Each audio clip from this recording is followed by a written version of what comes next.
नमस्कार, मैं हूं आपके साथ अनुष्का राय और आप देख रहे हैं इंडिया समाचार। विगत 10 जनवरी को शहर के जेल रोड पर स्थित नामचीन जैके चिल्ड्रन हॉस्पिटल में हुई बच्चे की मौत का प्रकरण अखबारों की सुर्खियां बनने के बाद काफी चर्चित हो चुका था। परिजनों के मुताबिक डॉक्टर उमराव की लापरवाही के चलते उनके बच्चे की मौत हुई है। परिजनों का कहना रहा कि अपने मृतक बच्चे को इंसाफ दिलाने के लिए वह जिलाधिकारी, पुलिस अधीक्षक, मुख्य चिकित्सा अधिकारी समेत इंडिया समाचार का हुआ बड़ा असर। हॉस्पिटल पर हुई कार्यवाही राजनीतिक लोगों के समक्ष न्याय की गुहार लगाने के लिए भटकते रहे, किंतु उन्हें इंसाफ दिलाने वाला कोई भी नहीं मिला। पीड़ित ने बताया कि जब उन्हें कहीं से इंसाफ न मिला तो वह मीडिया की शरण में पहुंचे और उनका मामला अखबार की सुर्खियां बनने के बाद काफी चर्चित हो गया। कोराई गांव निवासी पीड़ित पिता अमरीश दुबे ने बताया कि इसके बाद उन्होंने कलेक्ट्रेट में धरना प्रदर्शन करने का मन बनाया, जिसके समर्थन में आदर्श व्यापार मंडल एवं अखिल भारतीय ब्राह्मण महासभा का सहयोग प्राप्त हुआ, जिसकी वजह से उप जिलाधिकारी न्यायिक ने धरना स्थल पहुंचकर उनकी सारी समस्या सुनने के बाद निस्तारण का आश्वासन दिया, जिसके बाद जाकर सदर कोतवाली में धारा 419, 420, 290, 304 के तहत आरोपी डॉक्टर के खिलाफ मुकदमा दर्ज किया गया। पीड़ित पिता का कहना रहा है कि बच्चे का पोस्टमार्टम जल्द से जल्द कराया जाना चाहिए। कुल मिलाकर एक मासूम बच्चे की मौत के प्रति इतना लापरवाहीपूर्ण पुलिस प्रशासन का रवैया समझ से परे है। अब देखना यह है कि दुखी माता पिता को न्याय मिलने में कितना समय लगता है। सिर्फ और उन्होंने जांच करवाई, उसमें सिर्फ बच्चे की टीएलसी बढ़ी थी, 26,300 टीएलसी थी। तो डॉक्टर उमराव ने कहा कि इसको आप एडमिट कर दीजिए, एनआईसीयू में एडमिट करना पड़ेगा, 3 दिन में बच्चा आपका स्वस्थ हो जाएगा। हमने कहा ठीक है, आप पैसे की व्यवस्था करिए।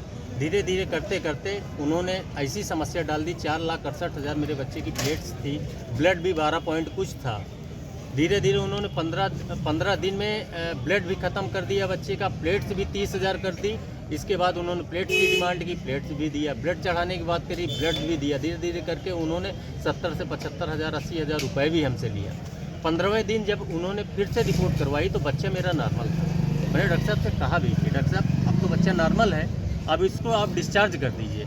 बोले कि अभी भी ब्लड की कमी देख नहीं रहे, 6.8 है। तो हमने कहा हम डॉक्टर साहब घर पे खिला लेंगे, पिला लेंगे, सब कुछ सही हो जाएगा। बोले कि नहीं। फिर हमने कहा कि डॉक्टर साहब अच्छा ठीक है, 100 ml हमने ब्लड आपको दिया था, उसमें 50 ml आपने चढ़ाया है, 50 ml देख लीजिए, रख रखाव उसका अच्छा हो तो आप चढ़ा दीजिए, नहीं तो फिर से। बच्चा आपका कितने दिन एडमिट रहा है? बच्चा हमारा 15 दिन एडमिट रहा। 16वें दिन की सुबह 5:30 बजे दूरभाष के माध्यम से उन्होंने बताया हमें कि तुम्हारा बच्चा खत्म हो गया, अटैक आ गया। उसके बाद आप लोग किसी उच्च अधिकारी के पास गए एफआईआर के लिए या किसी शिकायत? सबसे पहले मैं कोतवाली गया, ठीक, एप्लीकेशन लेकर। कोतवाली गया तो वहाँ कोतवाल साहब नहीं थे, कोतवाल साहब के नीचे का कोई अधिकारी था। उन्होंने तुरंत फॉरवर्ड किया।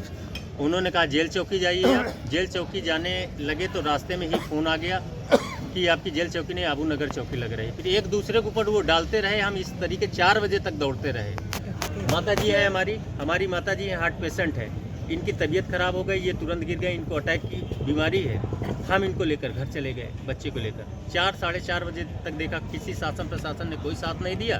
तो फिर हमें उसका तो आज धरने प्रदर्शन में बैठे थे, कोई अधिकारी आया, आपसे कोई बात हुई किसी से? हाँ, एसडीएम महोदय आए हैं। हाँ, उन्होंने इस चीज़ का आश्वासन दिया है हमें कि हम सीओ को फ़ोन कर रहे हैं और आपकी एफआईआर लिखी जाएगी। तो हम भाई हमारा तो मांगना यही है कि हमें हमारी कापी ली जाएगी और कुल मिला के एफआईआर होगा, तभी हम अपना धरना खत्म करें। क्या नाम है आपका? अमरीश। कौन सा गाँव है? कोराई। बच्चे क्या नाम था? मानविक। तमाम महत्वपूर्ण खबरों के लिए देखते रहिए इंडिया समाचार।